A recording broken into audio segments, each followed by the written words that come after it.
When you think of Patek Philippe, you probably think about one of these, or this place, or maybe this guy. But chances are you probably don't think about this. Behind me is the world's largest collection of 1960s, 70s, and 80s Patek Philippe electronic timing machines. Yeah, you heard that right. Well, these are electronic art. It's true. These things are works of art. But what exactly are these things?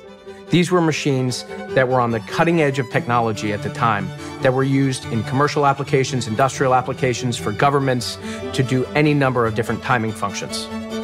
Oh, well, that makes sense. But Patek Philippe? Electronics? When did this happen?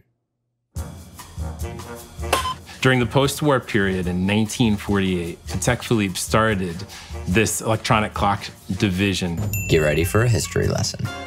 By 1952, Patek Philippe and Delisle and his team announced to the world and presented to the world the first electronic clock. This was unlike anything the world has ever seen because it had integrated circuits, no moving parts. When these clocks were produced by Patek Philippe, they were the most accurate clocks technically possible at the time through electronics. It was the first time that they reached a level of accuracy that was unlike anything history have seen before. No mercury pendulum clock or fancy escapement from the past could match the perfection of these electronic quartz clocks. These machines that were sitting behind us, these machines were some of the most expensive, the most cutting edge, the most coveted. They were locked behind doors. And Patek Philippe marketed this messaging quite clearly in the late 1960s and 1970s. Patek Philippe supplied clocks to the Vatican, to Parliament in London, to the various World's Fair, especially a few miles from here, the 1964 Corona Queens World's Fair, the Geneva Airport or the Zurich Airport, which both were centered around Patek Philippe timing systems. Soon we see warships around the world use this technology. France in particular had Patek Philippe timing systems on all of their ships. Also, the Italian Navy embraced this technology, and of course they had Patek Philippe timing systems. But it wasn't just the military use, it wasn't just the Vatican, it was also the Swiss watchmaking industry utilized Patek Philippe timing systems. Hold up. What was that? The Swiss watchmaking industry utilized Patek Philippe timing systems. Oh. This just got really interesting. Omega, Vacheron Constantin, IWC, and I also just learned, which is quite interesting, Zodiac had a Patek Philippe master timing system at their factory. But perhaps the most exciting part is Rolex. Rolex in the late 1960s bought Patek Philippe's most state-of-the-art quartz timing systems that they mounted on the wall, proudly painted in Rolex green, signed Rolex right along the bottom for the world to see. But if you squint your eyes and look closely at the dial is signed Patek Philippe.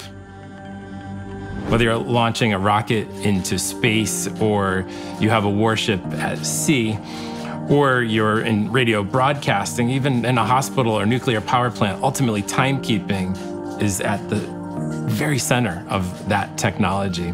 And that's where Patek Philippe came in developing that technology before anyone else. The build quality is unlike anything I've ever seen in electronics, barring some circuit boards used in the space shuttle. They are all silver-clad circuit boards versus copper. They have tolerated many solderings and desolderings from me and people who've worked on them before me, and the traces and everything are still in perfect condition. They're very tolerant of thermal cycling.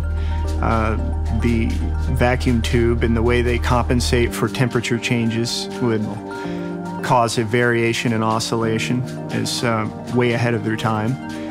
And it was not paralleled until quartz timing was introduced. Oh, right. these things. The history of the mechanical watch industry as it moved from mechanical into the quartz crisis is a little bit hazy for a lot of people. But the reality is, in the history of the development of the modern timepiece, it's only part of the story. The fact that mechanical watchmaking is as popular as it is today is no small feat. It's wonderful, but it's not the entire story. And I think that if you're looking at the development of these technologies, both mechanical and electronic, you have to understand the entire thing. And these clocks represent that period of time that is greatly misunderstood. Ironically, the story that we've all been told is Patek Philippe almost died as a result of the quartz revolution. But we are here to propose a new storyline. Quartz technology was developed by Patek Philippe.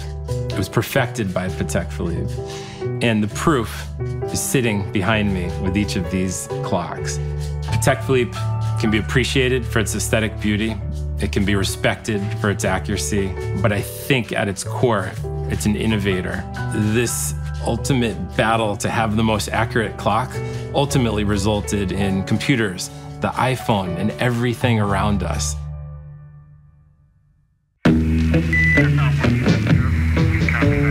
This is like Johnson Space Center in the 1960s during the Apollo missions. You've never seen anything like it. They are so impressive, and they make noise. It's incredible. It feels truly mechanical in its nature despite their electronic underpinnings. By sharing this technology with the world, which is now obsolete, but by sharing it at that point in time, it led to a revolution that's much, much bigger than the quartz revolution. This is indeed a story of the technological revolution that we all are still living through in a way, as we're now sharing information much faster and further than ever before. And I do believe this all started with Patek Philippe. I make the argument that Patek Philippe could be considered almost like Tesla is today. They are at the forefront of developing a technology that is the best of the best. And each of them can be celebrated for where they are in that march towards this perfection. Indeed, each of these pieces has a story to tell. And during this summer, for the first time, each of these pieces will tell their story.